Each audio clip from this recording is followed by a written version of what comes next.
a little time one day in the marketplace of old Monterey. Met a senorita there, bought a rose for her to wear in the marketplace of old Monterey. We lingered there until the moon was high, till the smoke rings from my ship kissed the sky. Then we held each other close while we whispered adios in the marketplace of old Monterey. I kept hearing blue waves singing when the sea is calm and still.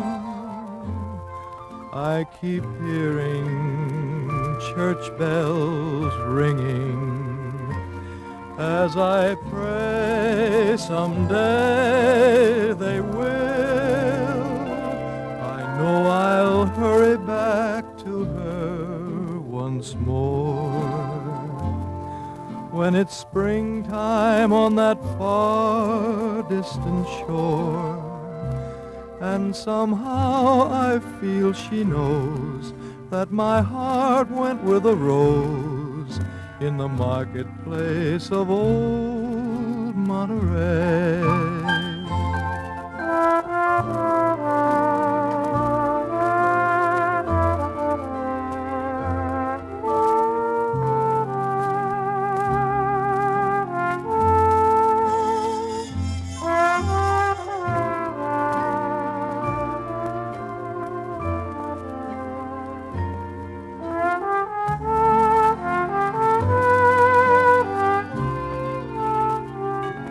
I know I'll hurry back to her once more when it's springtime on that far distant shore.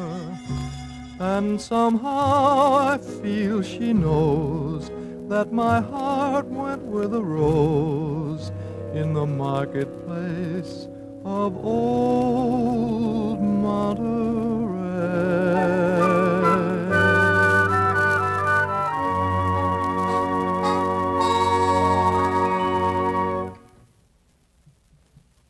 From time to time, it seems we have to undergo a period of inflation which affects everything except the language.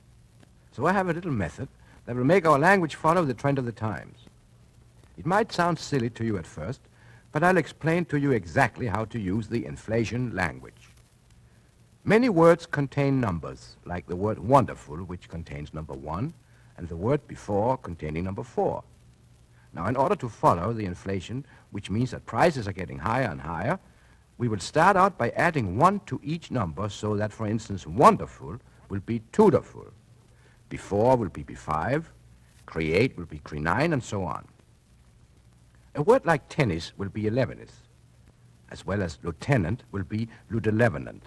In other words, a first lieutenant will be a second ludelevenant. Behalf will be be1.5, and opportunity only knocks twice, means, of course, opportunity only knocks once. In order to show you how this language would sound if used in sentences, I shall give you an example. A sentence like this: I ate a tenderloin with my fork. I ate a tenderloin with my fork would be I nined an 11-loin with my fork. Very simple. I have a book in front of me, and I would like to read a part of a chapter in the inflationary language. The title is All This and Heaven 3, and it is published by Tripleday Doran. Ah, he said as he wiped his 5-head, you look tooderful 3 night, darling. You are my 2 and only. I have never felt this way be5. Anna really looked tooderful in spite of her illness, from which she had not yet recupernated, even though she had just returned from a health institution.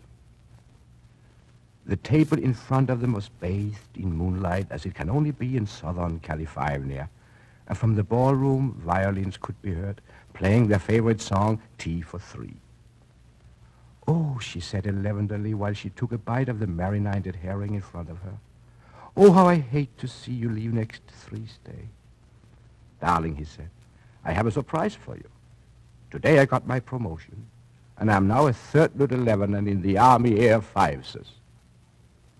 Suddenly footsteps were heard on the terrace, and there in the bright moonlight stood her 1.5 brother on 5 gently, intoxicated.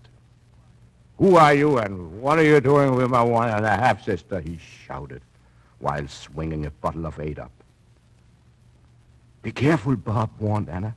"You're talking to an officer." But Bob just looked at the officer and said, "Are you 2?